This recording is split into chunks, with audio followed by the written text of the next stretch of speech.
Film की शुरुआत होती है थाईलैंड का एक सुंदर रेगिस्तान। यहाँ दो आदमी कुछ छिपकलियाँ पकड़ने की कोशिश कर रहे हैं ताकि कुछ पैसे कमा सकें। पैसों के लालच में वे एक प्रतिबंधित इलाके में घुस जाते हैं। एक आदमी अपना जाल देखने जाता है और तभी उसे कुछ गड़बड़ लगती है। उसका दोस्त गायब हो चुका है। उसकी जगह ज़मीन पर एक विशालकाय गड्ढा बन गया है। जैसे ही वह आदमी उस गड्ढे की तरफ बढ़ता है, उसका दोस्त अचानक से बाहर कूदता है, लेकिन तुरंत ही कोई चीज़ उसे वापस अंदर खींच लेती है। उस आदमी को समझने का मौका भी नहीं मिलता कि एक भयानक राक्षस ज़मीन से बाहर आता हुआ दिखाई देता है। वह अपनी जान बचाने के लिए भागता है। मोटर बाइक की तरफ दौड़ते हुए वह इंजन स्टार्ट करने की कोशिश करता है, लेकिन तभी उसे लगता है कि बाइक खुद ही आगे बढ़ रही है। अगले ही पल वह राक्षस उसे पकड़ लेता है और वापस गड्ढे में खींच लेता है। कुछ देर बाद वह आदमी होश में आता है। अब वह एक अंधेरी गुफा में फंसा हुआ है। वहाँ गांव के और भी लोग हैं जो पहले गायब हो चुके थे। इससे पहले कि वह भागने की कोशिश कर पाता, वह राक्षस वापस आता है और उसे बेरहमी से खा जाता है।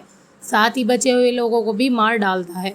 दूसरी तरफ काऊ नाम का एक संगीतकार नाइट क्लब के स्टेज पर परफॉर्मेंस कर रहा है। लोग उसके नाम का ज़ोरदार शोर कर रहे हैं, लेकिन अंदर ही अंदर वह बहुत परेशान है क्योंकि उसके मैनेजर ने उसे नौकरी से निकाल दिया है। उसे पैसों की बहुत सख्त ज़रूरत है। अपनी बहन जैन के घर पर रहना पड़ रहा है। हालात तब और भी ख़राब हो जाते हैं जब उसे अपने परिवार का एक कॉल आता है और उसे पता चलता है कि उसके दादाजी का निधन हो गया है। उसके पास अब कोई रास्ता नहीं बचता। इस वजह से लियू सिटी वापस जाना पड़ता है, जहां उसके दादाजी रहा करते थे, जहां उसने अपना बचपन अपने दादाजी के साथ बिताया था। उसके दादाजी ने अपनी पूरी ज़िंदगी पानी की नालियाँ खोदकर खेती की थी और उन्होंने काऊ को भी यह काम सिखाया था। काऊ अपने दादाजी के अंतिम संस्कार में पहुंचता है। जब वो वहां पहुंचता है तो उसकी मुलाकात टोनी से होती है, जो उसके दादाजी के काम में मदद करता है। फिर हम एक लड़की को देखते हैं जिसका नाम फॉग है। ये काऊ के बचपन की दोस्त है। यह इसकी वजह से आई थी क्योंकि दादाजी ने बचपन में फॉग की जान बचाई थी। जल्द ही पता चलता है कि फॉग अब एक मशहूर सोशल मीडिया इन्फ्लुएंसर बन चुकी है। उसने लिए शहर की मदद करने का फैसला किया है। वह उस टीम को एक बड़ी इनाम राशि की पेशकश करती है जो ज़मीन के अंदर पानी का स्रोत ढूंढ सके ताकि खेतों को बंजर होने से बचाया जा सके। काऊ को लगता है कि यह पैसा कमाने का एक शानदार मौका है। वह अपने दादाजी के पुराने औजारों से एक प्रतियोगिता में हिस्सा लेने का फैसला करता है, लेकिन उसे पता चलता है कि उसके औजारों को काफ़ी सुधार की ज़रूरत है। सब मिलकर मशीन को फिर से बनाते हैं, उसमें नए हिस्से लगाते हैं और उसे स्टाइलिश बनाते हैं और फिर रेगिस्तान में प्रतियोगिता के लिए निकल पड़ते हैं। जैसे ही उनकी टीम प्रतियोगिता स्थल पर पहुंचती है, वे देखते हैं कि पूरे शहर के लोग इनाम जीतने के लिए वहां आए हुए हैं। फॉग स्टेज पर आती है और घोषणा करती है कि टूर्नामेंट शुरू हो गया है। आसमान में एक रॉकेट छोड़ा जाता है। सारे लोग पहाड़ों की तरफ निकल पड़ते हैं, लेकिन इन्हें ये नहीं पता था इन्होंने ज़मीन के नीचे राक्षस को जगा दिया है और अब वह तेज़ी से उनकी तरफ आ रहा है। काऊ और उसके दोस्त अपनी मंजिल पर पहुंचते हैं और ज़मीन के अंदर पानी के संकेत ढूंढना शुरू करते हैं। चाहे वे कितनी भी मेहनत कर ले, उन्हें सिर्फ सूखी मिट्टी मिलती है। जल्द ही पता चलता है कि बाकी प्रतियोगिताओं को भी यही दिक्कत हो रही है। चाहे उनके पास कितनी भी बेहतर मशीन क्यों ना हो, ऐसा लगता है कि पानी की सारी नालें सूख चुकी हैं। उधर कुछ खुदाई करने वालों को एक पुरानी मोटर बाइक मिलती है जो पहले मारे गए लोगों की थी। वे प्रतियोगिता छोड़कर उस बाइक को बेचने का सोचते हैं, लेकिन रेगिस्तान से निकलने से पहले ही उन्हें लगता है कि कोई चीज़ उनका पीछा कर रही है। वे अपनी जान बचाने के लिए भागने लगते हैं। जैसे ही वे सोचते हैं कि वे बच गए हैं, एक विशालकाय गड्ढा उनके सामने खुल जाता है और वे उसमें गिर जाते हैं। उधर काऊ भी लगभग हार मानने वाला होता है। तभी उसे अपने दादाजी का एक पुराना नक्शा मिलता है। वे समझ जाता है कि नक्शे में पुराने सर्वेक्षण बने हुए हैं और उसमें एक ऐसी जगह है जो अब तक जांची नहीं गई है। पहाड़ों के नीचे उसकी पूरी टीम तुरंत वहां जाने के लिए तैयार हो जाती है। सूरज ढलने लगता है और बाकी सभी प्रतियोगी वापस जाने की तैयारी करते हैं, लेकिन एक ग्रुप वहीं रेगिस्तान में डिनर बना रहा है। उन्हें नहीं पता होता कि खतरा उनके बहुत करीब है। उनमें से एक आदमी आसमान की तरफ कुछ बोल रहा होता है। तभी उसे लगता है कि कोई चीज़ उसकी तरफ आ रही है और अगले ही पल राक्षस उसे टुकड़ों में काट देता है। उसका कटा हुआ सिर बाकी लोगों के पास फेंक दिया जाता है और सब अपनी जान बचाने के लिए पागलों की तरह भागते हैं। वे जैसे तैसे कार तक पहुंचते हैं, लेकिन उन्हें याद आता है कि कार की चाबी तो उनके मरे हुए दोस्त की जैकेट में है। इससे पहले कि वे कुछ सोच पाते, उनकी कार जोर जोर से हिलने लगती है। अचानक एक टेंटकल ट्रक के नीचे से आकर उसे फाड़ देता है। दोनों अलग अलग दिशाओं में भागते हैं। हैरानी की बात यह है कि एक आदमी मरे हुए दोस्त के शरीर से चाबी निकालने में कामयाब हो जाता है, लेकिन तभी वह देखता है कि उसका दूसरा दोस्त ट्रक के सामने खड़ा है। वह उसे बचाने जाता है, लेकिन देखता है कि एक टेंटकल उसके दोस्त के शरीर के आर पार हो चुका है और सामने एक विशालकाय छिपकली उसे अपनी भूखी नज़रों से घूर रही है। अगली सुबह टूर्नामेंट के मैनेजर को वह कार मिलती है। फॉग भी उनके साथ होती है, लेकिन उन्हें मरे हुए लोगों के शव कहीं नहीं मिलते। फॉग को लगता है कि प्रतियोगिता तुरंत रोक देनी चाहिए, लेकिन तभी मैनेजर को फ़ोन आता है और वह अलग जाकर बात करता है। जल्द ही पता चलता है कि मीक नाम का एक ताकतवर बिजनेसमैन लापता लोगों के बारे में जान चुका है, लेकिन वह प्रतियोगिता को रोकने से मना कर देता है क्योंकि वह ज़मीन के अंदर पानी का स्रोत ढूंढकर इस शहर का हीरो बनना चाहता है। उसका प्लान है कि वह पूरे ज़मीन के अंदर के सिस्टम को विस्फोट से उड़ा देगा, चाहे इसका इकोसिस्टम पर कुछ भी असर हो। उधर हमारा मुख्य किरदार काऊ अपने दोस्तों के साथ पहाड़ों पर पहुंच जाता है, जहां वे एक सुनसान गुफा में घुसते हैं। वही गुफा जो उसके दादाजी ने कभी नहीं जांची थी। जैसे जैसे वे अंदर जाते हैं, चारों तरफ अंधेरा हो जाता है। जैन को लगता है कि कोई उन्हें देख रहा है, लेकिन टोनी मजाक उड़ाते हुए कहता है, यहाँ बस चट्टानें और रेत हैं। टीम और गहराई में जाती है और तभी उन्हें दीवार के साथ पानी के निशान दिखाई देते हैं। इसका मतलब पानी बहुत करीब है। यह देखकर सब लोग उत्साहित हो जाते हैं, लेकिन तभी टोनी को पीछे से अजीब सी आवाज़ सुनाई देती है। वह डरकर चारों ओर देखने लगता है, लेकिन जैन उसे फिर से मजाक में लेती है और तभी टोनी को अचानक वह राक्षस निकल लेता है। फिर वो दोनों डर के मारे बाहर की तरफ भागते हैं। उधर बिजनेसमैन मीक ज़मीन के अंदर डायनामाइट लगाने की योजना बना रहा है ताकि पानी की नालियों को उड़ा सके, लेकिन फॉग उसे रोकने की कोशिश करती है क्योंकि ऐसा करने से पूरा इकोसिस्टम तबाह हो जाएगा। उनकी बहस चल रही होती है कि तभी काऊ तेज़ी से वहां पहुंचता है और सबको चेतावनी देता है कि एक भयानक जानवर उनकी तरफ आ रहा है और उसने अभी अभी उनके एक दोस्त को मार डाला है। उनकी बातें ख़त्म भी नहीं होती कि अचानक एक मजदूर को ज़मीन के नीचे से खींच लिया जाता है और राक्षस उसे भी गायब कर देता है। अब सबको एहसास होता है कि खतरा कितना असली है और सब ट्रक की तरफ दौड़ते हैं। राक्षस लोगों को चारों तरफ से घेर लेता है और सब ट्रक के ऊपर चढ़कर फंस जाते हैं। अचानक सबको नीचे से कंपन महसूस होने लगता है और फिर वह विशालकाय राक्षस ज़मीन फाड़ते हुए बाहर आता है और ज़ोर से दहाड़ता है। वह अपनी पूरी ताकत से लोगों पर हमला करता है, लेकिन वे किसी तरह उसके पहले हमले से बच निकलते हैं। जैन ट्रक के अंदर छुप जाती है, लेकिन वह देखती है कि राक्षस अब टूर्नामेंट मैनेजर की तरफ बढ़ रहा है। मैनेजर डर के मारे वही जम जाता है और राक्षस उसे एक ही झपटे में चबा जाता है।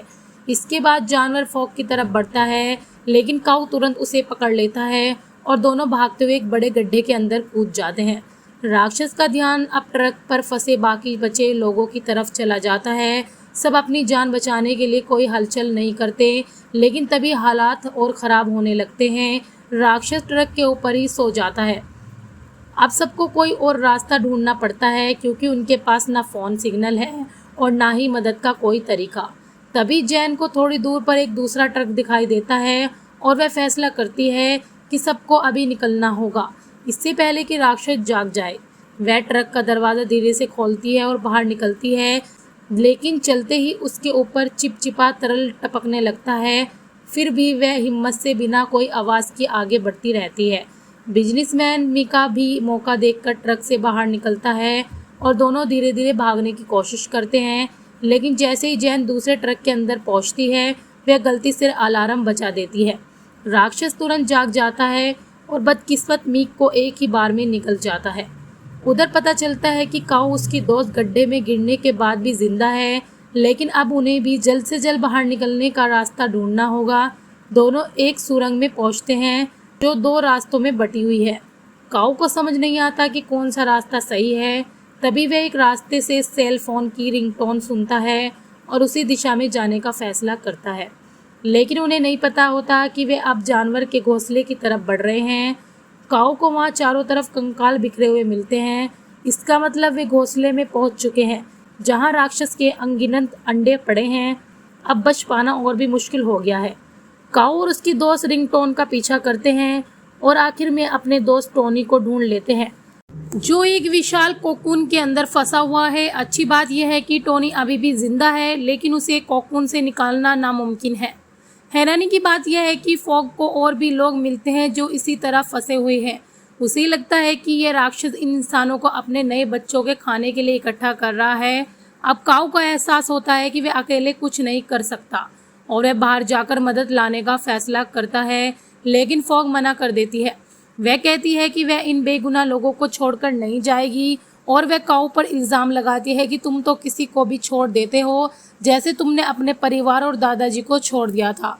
तभी हमें पता चलता है कि काऊ अपने दादाजी से नाराज़ था, क्योंकि जब काऊ ने अपना पहला गोल्ड मेडल जीता था तब उसके दादाजी जश्न में नहीं आए थे। इसलिए काऊ को हमेशा लगा कि उसके दादाजी ने कभी उसकी परवाह नहीं की, लेकिन अब फॉग उसे सच बताती है कि उसी दिन उसे एक जहरीले सांप ने काट लिया था। उसकी जान बचाई थी, इसलिए वे जश्न में नहीं आ सकते थे। उनके लिए हर किसी की जान सबसे ज़्यादा ज़रूरी थी। यह सब जानकर काऊ को एहसास होता है कि उसने अपने दादाजी को गलत समझा था। अब वह वादा करता है कि वह कभी भी अपने दोस्तों या परिवार को अकेला नहीं छोड़ेगा, लेकिन उन्हें सबसे पहले बाहर निकलकर दूसरों से मदद लेनी होगी। काऊ और फॉग जल्दी से बाहर निकलने का रास्ता ढूंढने की कोशिश करते हैं। तभी काऊ को ज़मीन पर मूंगफली का एक निशान मिलता है, जो शायद बचे हुए लोगों ने रास्ता याद रखने के लिए छोड़ा था। वे उस निशान का पीछा करना शुरू कर देते हैं, लेकिन उन्हें नहीं पता होता कि राक्षस वापस लौट आया है और वह नई पीड़ितों को लेकर अपनी गुफा में घुस चुका है। जल्द ही वे निकास के पास पहुंच जाते हैं। फॉग रास्ते पर अपने निशान छोड़ती रहती है ताकि दूसरों को मदद मिल सके। इसी दौरान उन्हें एक रहस्यमय दीवार मिलती है जो कोकून जैसे चीज़ से बनी होती है। दीवार काफ़ी नम होती है, यानी उसके पीछे बहुत सारा पानी हो सकता है। अब यह साफ हो जाता है कि इस विशालकाय छिपकली ने ही पानी की असली नालियों को रोककर अपना घोंसला बनाया था। तभी एक जोरदार दहाड़ गूंजती है। राक्षस उन्हें देख चुका है और अब वे अपनी जान बचाने के लिए दौड़ते हैं। काऊ और फॉग भागते हुए गुफा से बाहर निकलते हैं और कुछ प्रतियोगियों को देख लेते हैं। वे मदद के लिए उनकी तरफ भागते हैं, लेकिन तभी वे देखते हैं कि वे विशालकाय छिपकली भी उनके पीछे पीछे बाहर आ गई है। जानवर जोर से दहाड़ता है और सारे इंसान डर के मारे कांप जाते हैं। हैरानी की बात यह है कि कुछ मजदूर अपनी बंदूकें निकालते हैं और भागते हुए राक्षस पर गोली चलाना शुरू कर देते हैं, लेकिन यह सब उस छिपकली के लिए कुछ भी नहीं होता। वह एक छलांग लगाकर सीधे उन लोगों के ऊपर गिरता है और उन्हें ऐसा कुचल देता है जैसे वे बस छोटे छोटे कीड़े हों। चीखें, दर्द और डर का माहौल बन जाता है। काऊ को एहसास होता है कि वह और उसके दोस्त बहुत बड़ी मुसीबत में हैं। वह अपनी दोस्त को बचाने की कोशिश करता है, लेकिन खुद भी एक उड़ने वाले पुतले की तरह दूर फेंक दिया जाता है। विशालकाय राक्षस फॉग को उसकी आंखों के सामने से पकड़कर खा जाता है और फिर तेजी से भागते हुए वापस ज़मीन के अंदर चला जाता है। काऊ तुरंत उसके पीछे भागने की कोशिश करता है, लेकिन मजदूर उसे रोकते हैं और कहते हैं कि तुम अकेले उसका कुछ नहीं बिगाड़ सकते हो। अब काऊ को समझ आता है कि उसे सबको इकट्ठा करना होगा। वह तुरंत आसमान में एक फ्लेयर गन दागता है। बचे हुए सारे प्रतियोगी उसकी जगह पर पहुंच जाते हैं और उसकी बहन जैन भी आती है, जो खुशकिस्मती से बच गई थी। काऊ सबको जल्दी से हालात समझाता है और कहता है कि अभी भी काफ़ी लोग गुफाओं में ज़िंदा हैं और उन्हें मिलकर बचाना होगा। उधर विशालकाय छिपकली फॉग को अपने घोंसले में ले जाकर फेंक देती है और अब वह टोनी की तरफ बढ़ता है उसे खाने के लिए। टोनी दर्द से चीख रहा होता है, लेकिन तभी राक्षस का ध्यान भटक जाता है और वह किसी और चीज़ की तरफ दौड़ पड़ता है। पता चलता है कि काऊ और उसकी टीम ने एक जाल बिछाया है। वो ज़ोरदार संगीत बजा रहे होते हैं ताकि राक्षस उनकी तरफ आकर्षित होकर आए और इसी बीच दूसरी टीम उन निशानों का पीछा करते हुए फंसे हुए लोगों को बचा सके जो फॉग ने रास्ते में छोड़े थे। जल्द ही वे विशाल जानवर निकास तक पहुंचता है और गुस्से में लोगों पर हमला कर देता है। मजदूर तुरंत हरकत में आते हैं। वे मेटल के केबलों से राक्षस को बांधने की कोशिश करते हैं और कुछ देर के लिए उसे बेजान कर देते हैं, लेकिन तारें टूटने वाली होती हैं। इसलिए वे जल्दी से अपने ट्रकों को पीछे कर लेते हैं और सीधे नुकीले औजार राक्षस के शरीर में घुसा देते हैं। अब हर तरफ से नुकीले औजारों से उसे नुकसान पहुंचता है, जिससे राक्षस दर्द से ज़ोरदार चीखता है। लेकिन ये छिपकली इतनी जल्दी हार मानने वाली नहीं होती। वह खुद को आज़ाद कर लेता है और फिर से काऊ की तरफ हमला करता है। जैसे ही राक्षस काऊ पर आखिरी हमला करने वाला होता है, तभी एक मजदूर कॉकटेल फेंक देता है। छिपकली आग से डरती है, इसलिए वह तुरंत ज़मीन के अंदर भाग जाती है। लेकिन सब समझ जाते हैं कि उनका काम अभी ख़त्म नहीं हुआ है, क्योंकि उनके बाकी दोस्त अभी भी गुफाओं के अंदर खतरे में हैं। उधर फोग होश में आती है और जल्दी से अपने दोस्त टोनी की तरफ भागती है। हैरत की बात यह है कि जैन भी मजदूरों के साथ वहां पहुंच चुकी होती है और सब मिलकर कोकून को काटकर फंसे हुए लोगों को बाहर निकालना शुरू कर देते हैं। लोग धीरे धीरे आज़ाद होने लगते हैं, लेकिन तभी ज़मीन फिर से ज़ोर ज़ोर से कांपने लगती है, यानी राक्षस वापस आ चुका है। बिजनेसमैन मीक डर के मारे अपनी जान बचाने के लिए दूसरे रास्ते से भागता है और बाकी सब भी अपनी जान बचाने के लिए निकल पड़ते हैं। फोग अपनी जान की परवाह किए बिना उस बिजनेसमैन को भी बचाने के लिए उसके पीछे जाती है। जल्द ही सभी बचे हुए लोग बाहर आ जाते हैं और मुख्य किरदार काऊ से फिर से मिलते हैं, लेकिन काऊ को पता चलता है कि फोग अभी भी अंदर फंसी हुई है और सबसे बुरी बात यह है कि लोगों ने पहले ही विस्फोट लगा दी है ताकि राक्षस को मार सकें। अगर धमाका हुआ तो फोग भी गुफा के अंदर फंस जाएगी। काऊ फैसला करता है कि वह खुद अंदर जाएगा और फोग को बचाएगा और फिर राक्षस को उड़ा देगा। उधर फोग बिजनेसमैन मीक को पकड़कर बाहर निकलने की तरफ भाग रही होती है, लेकिन तभी सामने से वह विशाल छिपकली आ जाती है। बिजनेसमैन अपनी जान बचाने के लिए फिर से कायर की तरह अकेला भाग जाता है। फोग अकेली राक्षस के सामने फंस जाती है।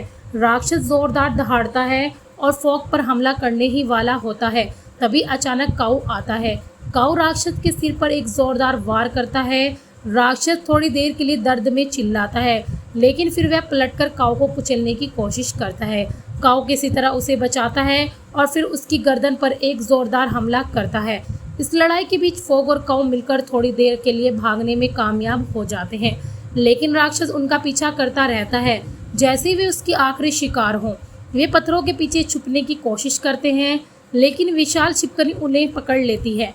राक्षस फोग को पकड़ लेता है और काऊ का सिर काटने की कोशिश करता है, पर वह बच जाता है। इसके बाद राक्षस उस लड़की को ख़त्म करने की सोच लेता है। तनाव बढ़ जाता है, लेकिन काऊ जल्दी से फ्लेयर गन उठा लेता है और सीधे राक्षस के मुंह पर गोली मारता है। राक्षस दर्द से लड़की को छोड़ देता है। अब काऊ एक चाल चलता है। वह अपना फ़ोन राक्षस के सामने फेंकता है, जिसमें से तेज़ आवाज़ आ रही होती है। राक्षस भ्रम में फ़ोन को तबाह कर देता है और इसी बीच काऊ और फोग निकास की तरफ दौड़ पड़ते हैं। जैसे ही वे बाहर पहुंचते हैं, काऊ बम का बटन दबा देता है। धमाका होते ही ज़मीन के अंदर का पानी पूरी तरह से खुल जाता है और सारा पानी फुहारों की तरह बाहर निकलने लगता है। लेकिन तभी वह विशालकाय राक्षस फिर से हमला करता है। वे काऊ को उसके पैर से पकड़ लेता है, लेकिन फोग हार नहीं मानती। वे उसे बचाने के लिए पकड़कर रखती है और तभी पानी की एक जोरदार लहर आती है और राक्षस को धोकर दूर बहा ले जाती है और उसे हमेशा के लिए ख़त्म कर देती है। वे लोग किसी तरह ऊंची जगह पर चढ़कर अपनी जान बचा लेते हैं। जल्द ही सब बाहर निकलते हैं। गांव में हर तरफ फुहारे फूटने लगते हैं और सदियों से चला आ रहा सूखा अब आखिरकार ख़त्म हो जाता है। लेकिन दूसरी तरफ पता चलता है कि बिजनेसमैन भी ना जाने कैसे बच गया और वह उस राक्षस का एक विशाल अंडा चुराकर निकल जाता है और यही ये कहानी ख़त्म हो जाती है। तो मेरे प्यारे दर्शकों, कमेंट में बताओ कैसी लगी आपको ये मूवी।